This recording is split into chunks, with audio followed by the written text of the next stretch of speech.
So let's just dive in. Programmatic is such an enormous space, and there's applications in it spanning from virtually all kinds of media and tools that solve problems all across the ad supply chain. So I just want to get started by having each of you maybe introduce a little bit about yourself and what problem your technology is tackling. One of you? No, that's yours. I think we have it now. So yeah, my name is Oliver. I'm in the of Integral Ad Science, and we are an ad verification vendor. So you can use us to verify the viewability, fraud, and also the brand safety of advertising, of digital advertising, and you can use us for the direct buy business, but especially also for the programmatic buying space. Honeycomb is a linear and programmatic TV video delivery platform. So if you know what linear is all about, it takes about 24 to 48 hours to get an ad from the production to the broadcaster. We do that in 3 minutes. That is preparing for a programmatic future on the television space.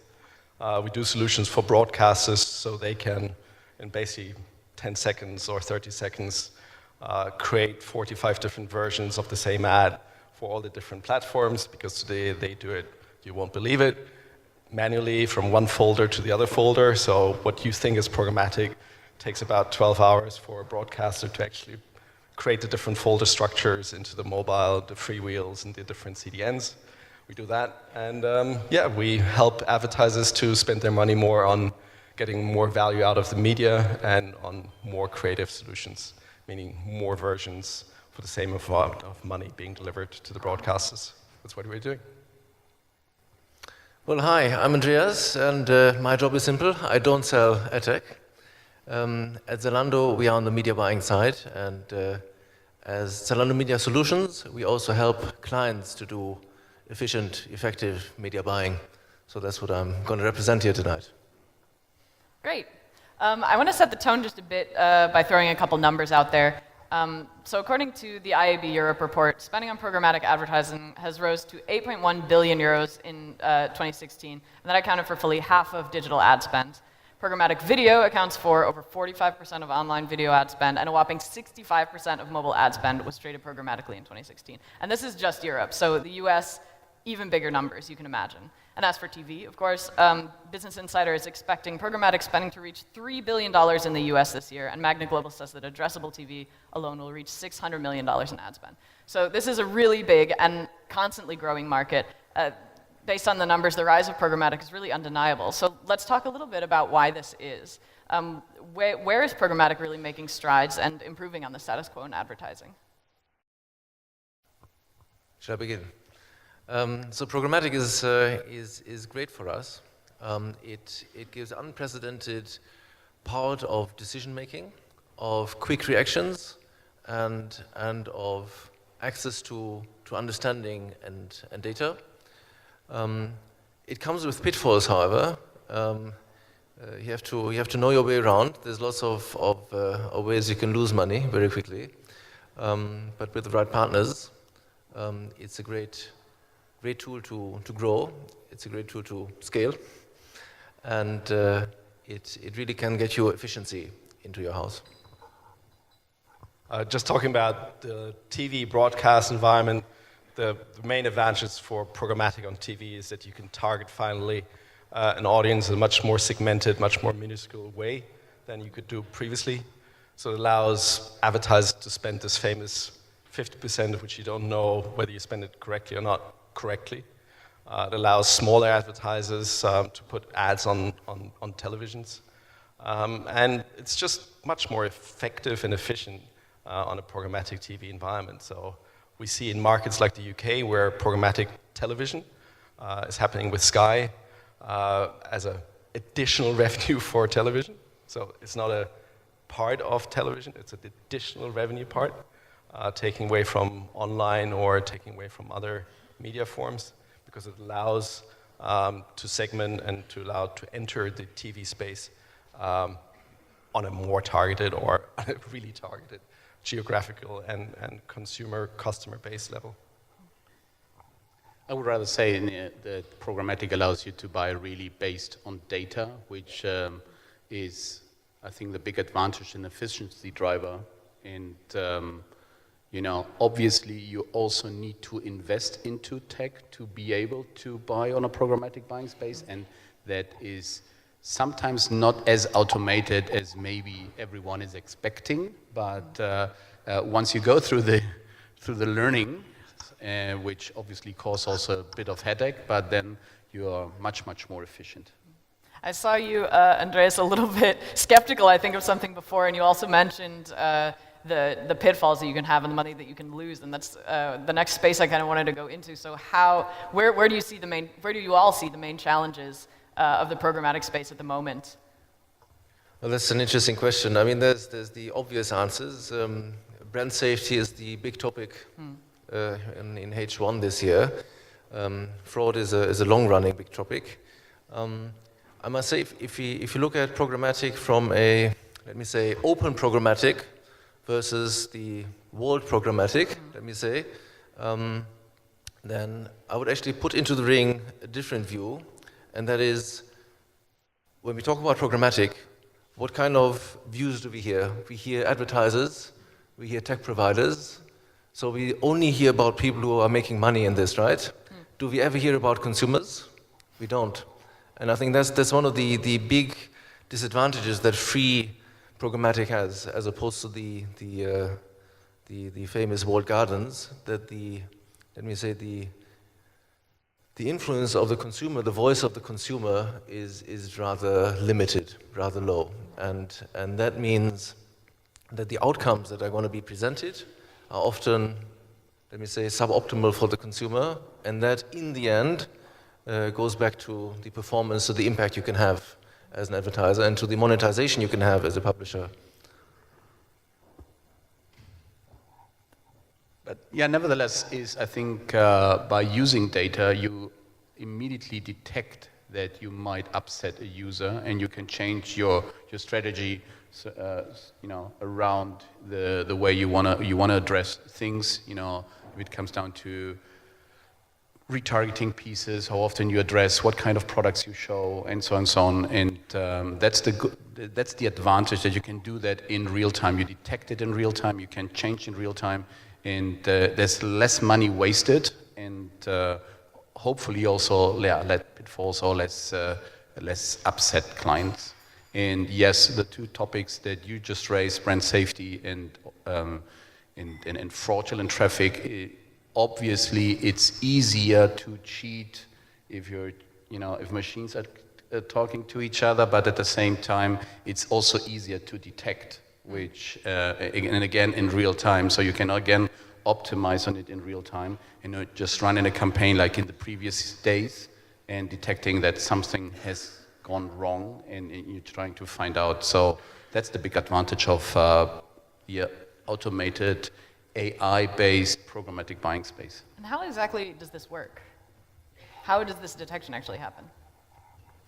Well, I'm not here for a sales pitch, but obviously, by using companies like Integral Ad Science, that are wrapping the ads or are pixeling the site, and then there's some kind of tech behind, which I'm not allowed to talk about, who are detecting, the kind of fraudulent actions. Either maybe one example is a very fast movement of a mouse that a person can do a lot of clicks, which can't happen within a millisecond. A lot of browser or different browser types that are not even real browsers, and all of that this can be detected and can be reported in real time.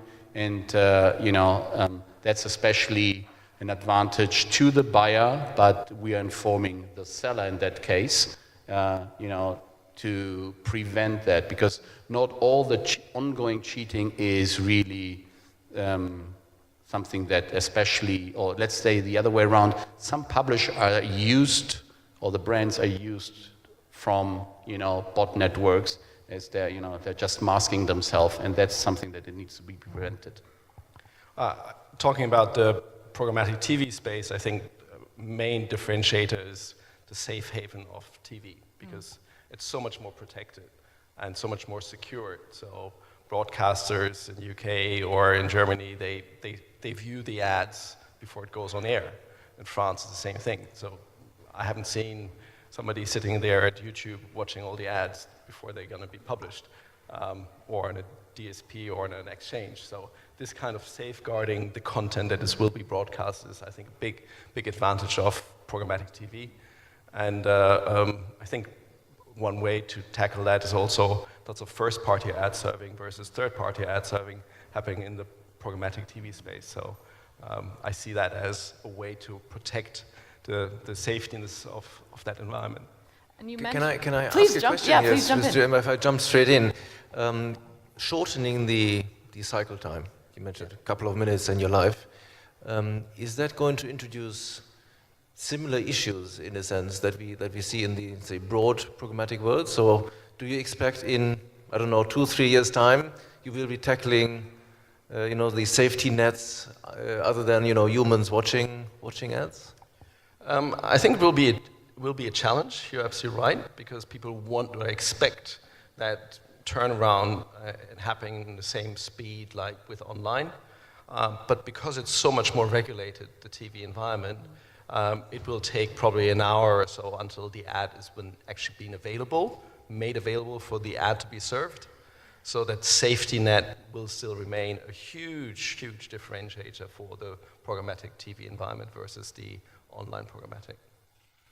I wanted to bring Can I up... ask one more question? Yes, please, Sorry. please. I like it, you talk about regulation. And I wonder, coming from the programmatic TV side, how do you feel, what do you expect in terms of the, this ongoing debate on whether, the big, let me say, content platforms, whether they are effectively media companies or not, so whether they should be subject to the same type of regulation or not, and if so, what kind of ramifications that may have? Well, looking at the different markets and having a good view of what Asia, China, France, UK, Germany, what these markets, how they differ, I was told that by 2019 there will be European introduction of European fraud protection or managing video advertising going forward being controlled by bodies like in France ARPP or Clearhouse in the UK, where then these bodies would control all the ads that would be going on online websites. So all video ads would be managed the same way like a TV ad is to be managed. And in Germany, you don't have that. So in Germany, is Zalando being a publisher, you would then auto-correct or auto-control all the ads that go on the online platform. Because by law, European law, you would be responsible for the ads that are being published on your media channel. I think it's a safe way of doing it, because why would a video ad on YouTube, it's a channel, it's a media channel, why would there be a different law for that than for a broadcast? I don't get it. Perhaps it's a business opportunity, to offer services for the agencies here, government agencies. There are companies out there who's doing that kind of fraud protection, and you as a media owner and as a retailer, I think it's your interest that a high-quality ad is being broadcasted or being viewed on your platform. So I have, you guys brought up earlier this desire of advertisers to be in a safe space, also the desire of publishers to be in a safe space. So I wanted to kind of pick your brains on your views about private marketplaces and programmatic direct versus like really the whole open philosophy that programmatic was originally purporting. So the idea is that you'd have all this inventory available to everyone on an open platform. Will we ever get to the point where we're delivering on this, or will people kind of stick to the safe space of having like very hand-selected groups of inventory and groups of people that are bidding on this? Well, talking about the US, and I cannot mention the US media company I'm referring to, but we had a chat with these guys about 2 months ago, and their main kind of enemy were these two companies that were on stage this morning, and we're talking about this morning, Facebook and Google. So they're saying the only way that we can defend the programmatic TV future is we do PMPs, private marketplaces, first-party ad serving, don't allow any third-party ad serving at all. It's just going to be a walled garden, but with our own data set that we decide which data sets we share with programmatic trading platforms, but we need to be in control. Once we give up that control, we're going to be doomed. It's doomsday. So, and it was not a small US broadcaster. It's a fairly important broadcaster. And it's interesting to hear these voices from a market where Facebook and Google has a certain market share, I was told. So I see something very similar happening in Europe, at least in France. I see it in UK as well. Not so sure about Germany, but the RTL group and the other broadcasters in Germany, they buy lots of tech and they have their sticky ads platforms all integrated into their own environment for a reason. I don't know what you think about it. Yeah, I think, it won't really increase, but, the heritage was open, and, we're not going to get to that stage. So yes, we're still going to buy a lot of inventory, which might be like 30 to 40%, which is still a lot from the numbers that you mentioned on an open environment. But we won't step away from the private marketplace deals. That's obviously even something that's happening in the US, but also in Germany, especially as the German market is very much driven by a couple of broadcasters and publishing houses who want to protect their space as well. Still, they moved a lot from the last, and I used to run a DSP business 5 years ago. So from that to looking into today, they changed already a lot their mindset, but it's still not there for a really open environment and to offer really on an open environment.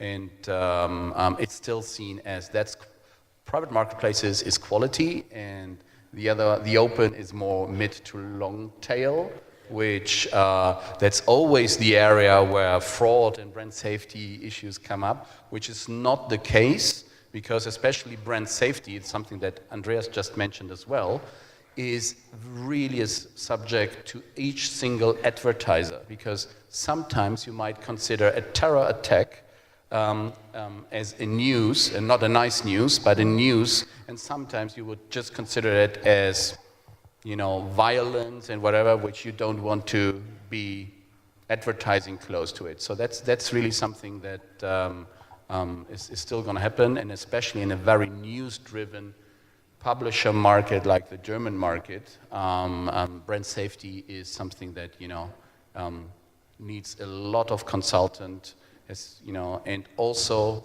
it depends on what brand is advertising, and even which audience they want to address, because there are audiences that you might address very well in illegal download platforms, and your business case might be very much driven on a performance. You might be very driven on performance KPIs. So because what is brand safety? The answer to that is basically as different as what is your brand. Exactly. And that could be basically anything. It could be depends on the business model, depends on the target group.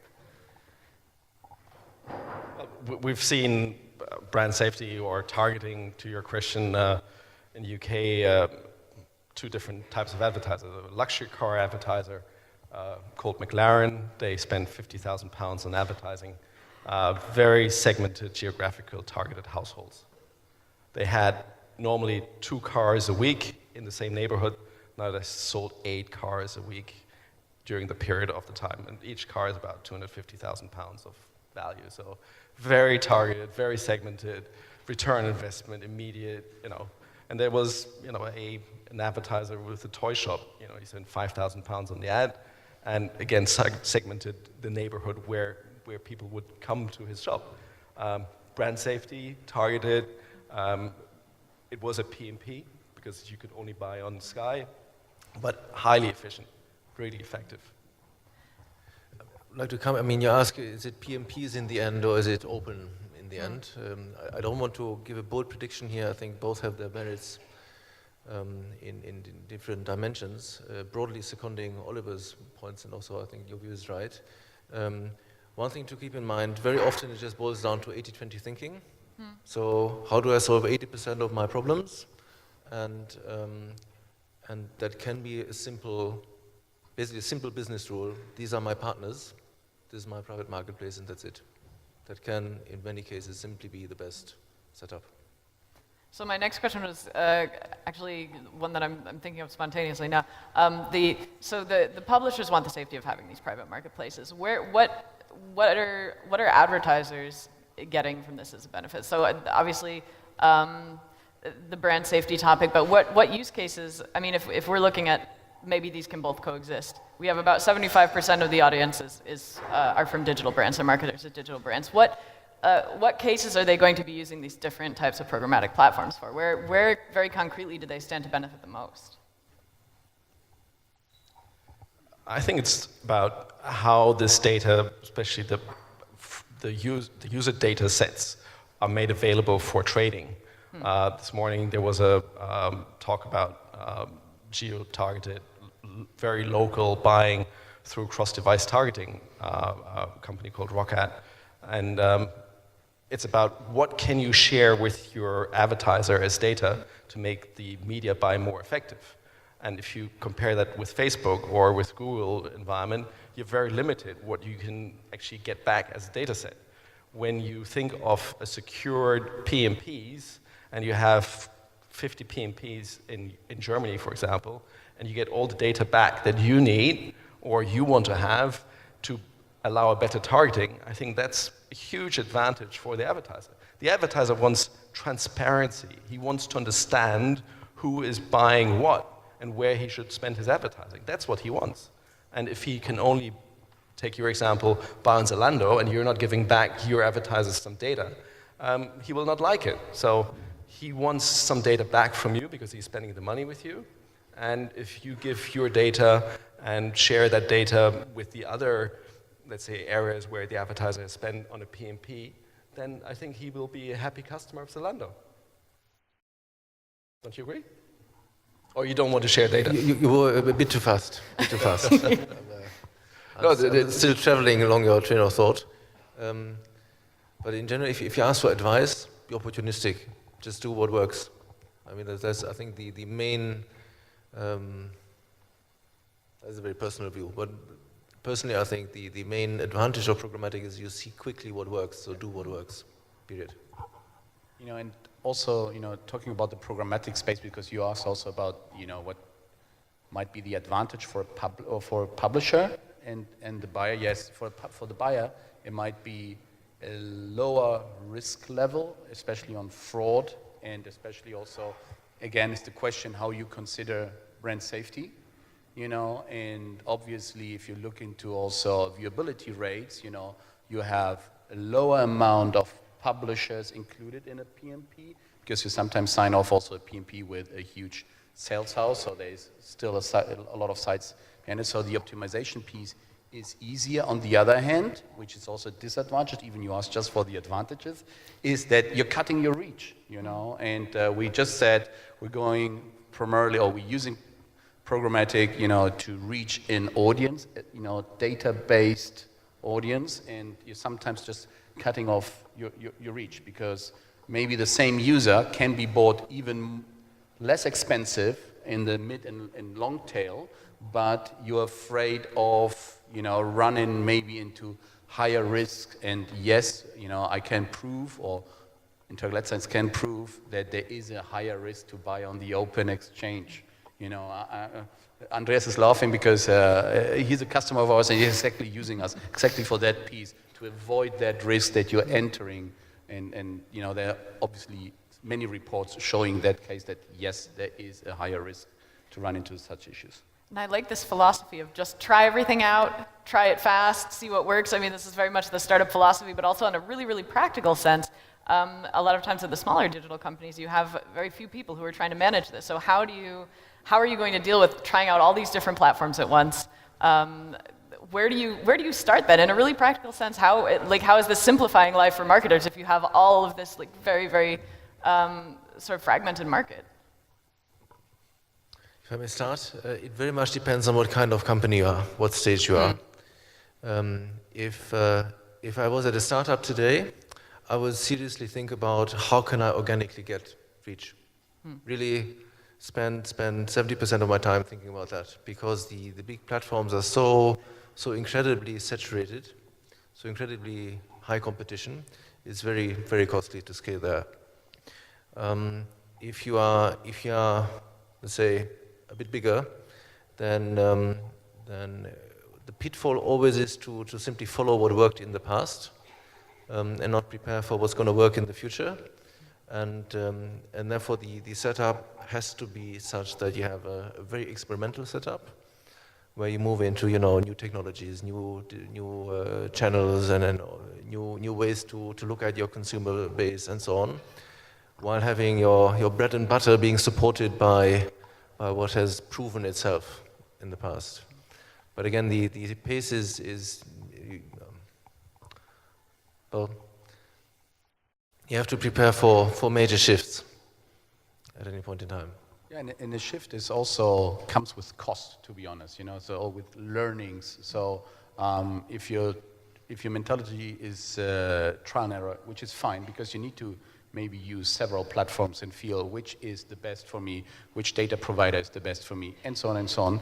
And that's what I meant, at the beginning of our talk. It's like there is first of all also a lot of time, resources, and that comes with cost allocated to it. But once you really pick your stack, you still can just trial and error with new upcomings, but you need to decide for a certain tech stack. And that's first of all is an invest, that's cost. But you will see that the payout and the efficiency will arise pretty quick once you specialize on a certain tech stack, and still having the opportunity to test new things that are coming around the corner or whatever that are offered, because it's something that you haven't thought about it the last 24 months, and now there's a technical capability out there which no one has thought about. I think my recommendation for any kind of company is just spend money on analytics. Really, analytics is so important, and depending on the scale and the size of maturity of your business, hire somebody who does it full time, or outsource it to DCMN or some other agencies who are good in giving you the right advice.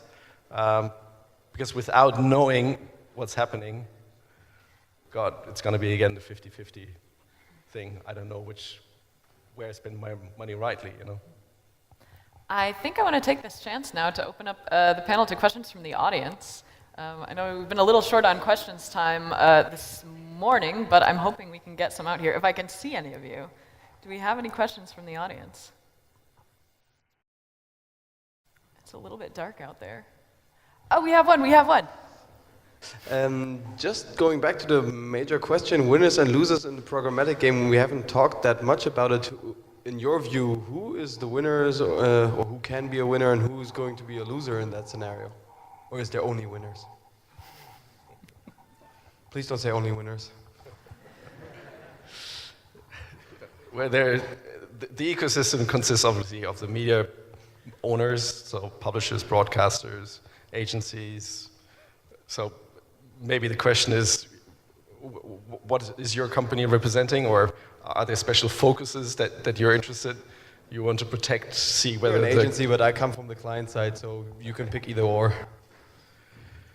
I think definitely the winner is the advertiser, who spends money more intelligently, or who is allowed to spend money more intelligently, get a better return on investment.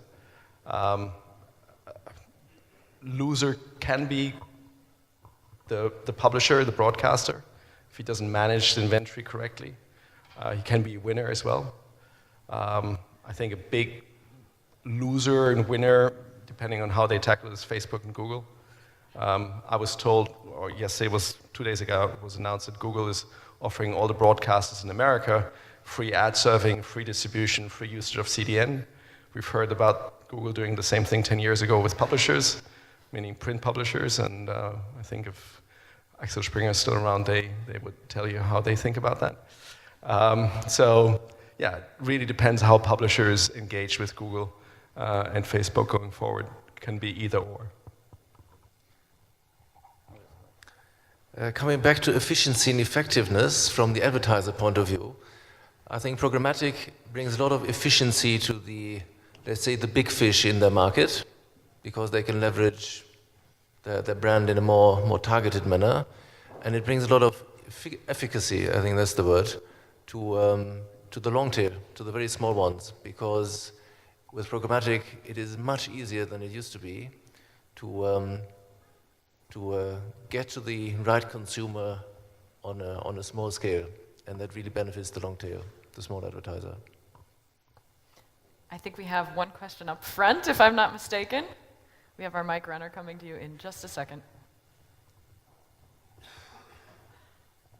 Hello. I'm a bit less polite than the previous speaker, so I'm brutally asking you, gentlemen. I'm more on a broadcaster, publisher side.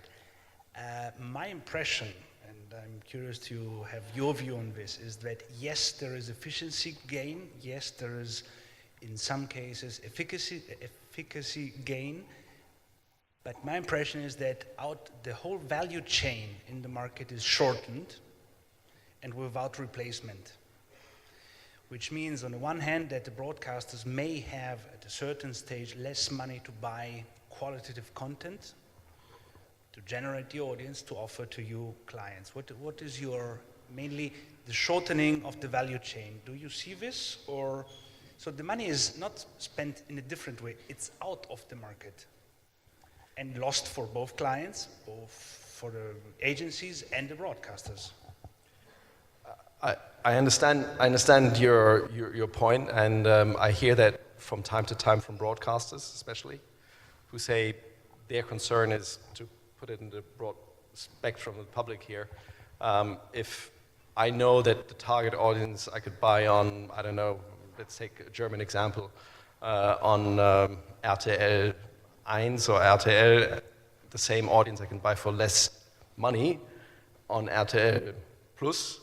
Why would I spend my money on RTL high price versus low price? So that's a fear we many times hear. And if I'm a broadcaster, then I would say I could lose out, yeah, because everybody goes to the cheaper channel. The counter argument for that specific argument would be that you as a broadcaster, you manage your audience, you manage your inventory, and you find out more how you price certain segments inside the audience, inside the availability that you have.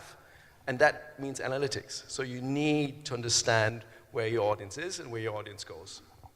And lastly, yes, we broadcasters or content providers compete with other types of distribution of content, which is Netflix and this kind of binge viewing, which you can't change that's happening. So you need to adapt as a broadcaster, you need to change your content strategy in regards to doing something similar like Netflix, or offering similar content and similar performance measures of this content distribution. So it's a mixture of changing the way that you make your content available and the way that you analyze your inventory to high price, up price, low price inventory itself. All right, I think before we maybe close off this panel, I just wanted to get a brief outlook from all you gentlemen on where exactly do you see the programmatic industry going in the next 2 to 3 years? I know we don't have a ton of time, but if you could sum up, do you think it's going to stay very fragmented? Do you think it's going to consolidate? What do you see happening here? Well, I think that the programmatic space is already consolidating. So, and then we need to look into each single domestic market. So there will be always local players in each single European, also in the US market, knowing that 75–80% of all media spend is currently spent with two companies that I'm not going to call or mention now, but you know, that's one. And secondly, yes, programmatic is still going to grow. You know, all the stuff that you mentioned, Moritz, like analytics and so on. That's where companies are currently starting to invest. Yeah, maybe a company like Zalando is really cutting edge in that area already. But we're talking to a lot of customers out there. It doesn't matter which industry, because it's to all, and they're just starting to use data science. You know, all the data that we're delivering, all the data that they can gain. You know, coming into ingesting it to a DMP and learn more about the customer, more about the audience. And so, nevertheless, there will be less players in the market, but it will evolve. No, again, no bold predictions. Just two things I'm expecting in the near future. On the technology side, I think we will see a lot more in terms of how we do the creative side of things. So how do we get the right creative? How do we manipulate creatives? And on the market side of things, I think we will see more and more, let me say, more impact of the kinds of associations like the Login Alliance in Germany or like the Pangea or Gravity, these kinds of things. I see huge growth in programmatic overall as a segment of the ad spend. But we have to accept that the advertiser has 100 to spend. He will not spend 120 because of programmatic. He will shift his budget more to programmatic. I think there will be, based on the Credit Suisse report, which was published 4 weeks ago, an increase of programmatic TV spend, which allows the TV ad spend in America, the report was just about America, instead of an annual compounded average growth of 2%, of 7% over the next 15 years. So that's a massive increase of ad spend because of programmatic. Now, whether it's 7% or 6% or 5%, nobody knows. But I think it's an interesting indicator for the broadcasters who are here today that there are companies out there, Credit Suisse, analyzes the market and say, because of programmatic, this segment will gain more ad spend, taking away from the YouTubes and from the Facebooks, because of the content quality that broadcasters have, if they apply the logic of programmatic buying accordingly. So I think that is a really interesting conclusion from their side. All right, guys, that's all the time that we have. Thank you all so much for joining me for this panel, and have a great rest of your day. Thank you.